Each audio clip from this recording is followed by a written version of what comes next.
Assalamualaikum warahmatullahi wabarakatuh. Baik, kali ini kita akan mempelajari bagaimana cara membuat preparat sayatan kayu. Sebelum melakukan penyayatan, maka kita terlebih dahulu harus melunakkan kayu dengan cara melakukan perebusan. Nah, ini merupakan contoh perebusannya, jadi dapat dengan ukuran besar atau kita buat dengan ukuran kecil di dalam Erlenmeyer. Kemudian kita masukkan ke dalam campuran gliserin, air, dan alkohol 96% untuk membantu melunakkan kayu tersebut sebelum dilakukan penyayatan.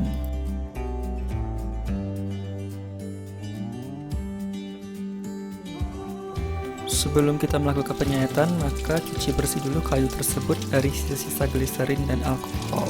Baru kemudian kita lakukan penyayatan. Penyayatan dapat dilakukan dengan menggunakan mikrotom sorong atau sliding mikrotom, atau dapat pula kita gunakan silet ataupun cutter, asalkan ketebalannya 15 sampai dengan 20 mikron dan sama tebal. Sebelum melakukan penyayatan, kita terlebih dahulu harus paham dengan bidang penyayatan. Ini contoh penyayatan dengan menggunakan silet.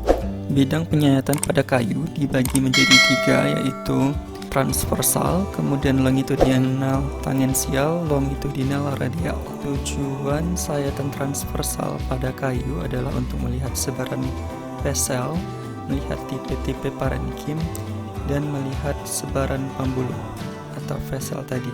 Sayatan ini dilakukan tegak lurus dengan sumbu horizontal dari bagian batang. Penyayatan yang kedua yaitu sisi longitudinal tangensial, yaitu bagian tanaman dipotong tegak lurus terhadap bagian radial longitudinal dan tidak sampai dengan bagian tengah organ, atau dipotong tegak lurus terhadap ray atau grow rings. Nah, tujuannya adalah untuk melihat struktur vesel, kemudian tipe parenkim aksial, misalnya uniseriat atau multiseriat. Tipe sayatan yang ketiga yaitu adalah longitudinal radial, yaitu bagian tanaman dipotong langsung pada bagian tengah dan sejajar dengan sumbu utama atau vertikal, atau bidang yang sejajar dengan jari-jari empelur. Nah, sayatan ini digunakan untuk mengamati struktur parenkim radial, misalnya untuk melihat sel baring dan sel tegak. Ini adalah reagen yang akan kita gunakan. Di sini kita akan menggunakan 2 pewarna, yaitu safranin 1% dan Alcyan Blue 1%. Setelah selesai menyayat pada 3 bidang penyayatan, maka kemudian kita bilas sayatan tadi dengan air dan dibiarkan selama 5 menit.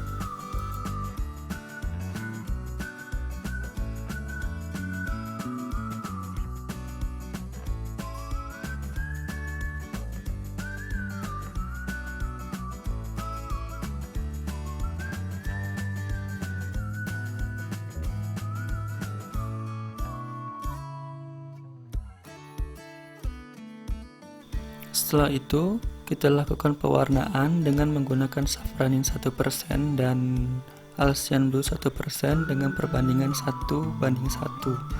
Nah, dapat pula kita buat stok campuran antara safranin dan Alcyan Blue ini untuk mempercepat pengerjaan. Nah, tujuan pewarnaan ini adalah untuk mendapatkan warna yang kontras. Safranin itu akan mewarnai lignin, sedangkan Alcyan Blue akan mewarnai selulosa.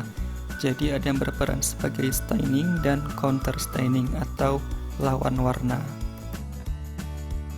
Nah, ini adalah contoh campuran antara safranin dan Alcyan Blue yang sudah dicampurkan untuk mempercepat pengerjaan. Setelah selesai waktu pewarnaan, maka kemudian kita serap sisa pewarnanya dengan tisu atau dengan menggunakan pipet tetes.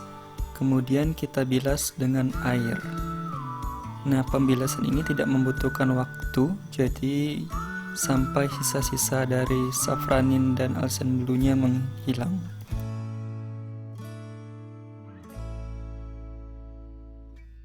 Kemudian kita serap kembali dengan tisu dan kita ganti larutannya dengan alkohol 50% atau kita lakukan dehidrasi bertingkat.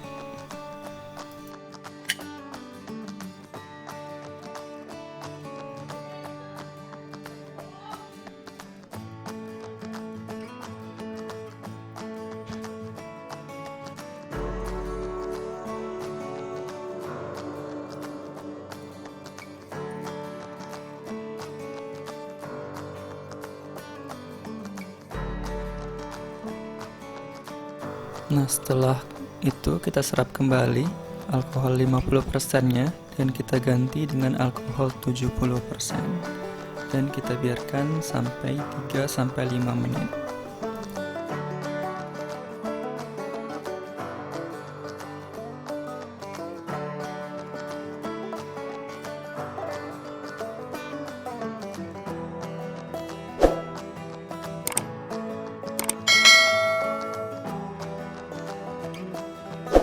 Kita serap kembali sisa alkohol 70% tadi, kemudian kita ganti dengan alkohol 96% dan kita biarkan selama 3-5 menit.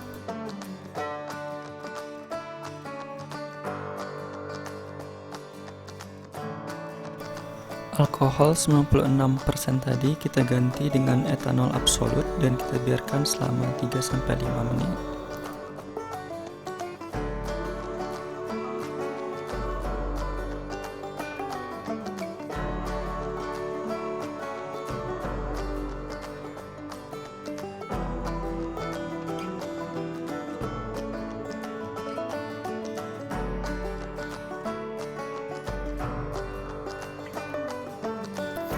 Tahapan berikutnya adalah etanol absolut dan silol dengan 1:1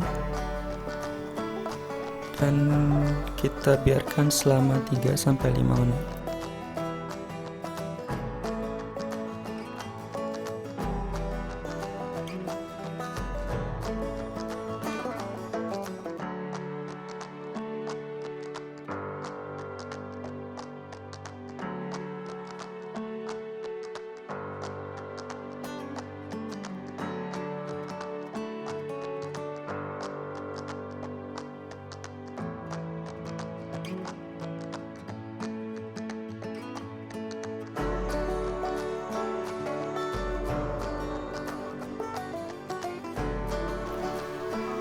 Tahapan berikutnya adalah clearing atau penjernihan dengan menggunakan silol. Nah, setelah sampai di silol ini, sebelum dilakukan penempelan, kita dapat menyimpan sayatan ini di dalam botol vial.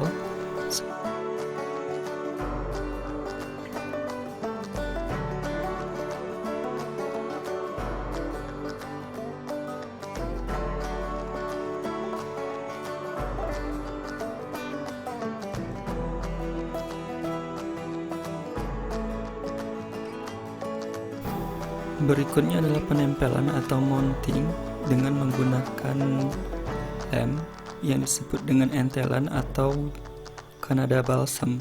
Nah, kemudian setelah kita lakukan penempelan ini, maka kemudian kita biarkan kaca preparatnya mengering sebelum dilakukannya pengamatan. Dan proses pembuatan dari preparat kayu ini dinyatakan selesai.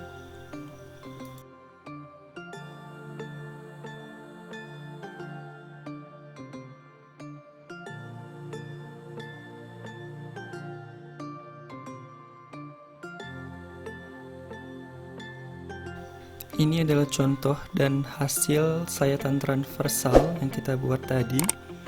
Nah, demikian untuk video pembuatan preparat kayu kali ini. Apabila channel ini bermanfaat, tolong dukung kami dengan klik subscribe, like, dan komen. Terima kasih.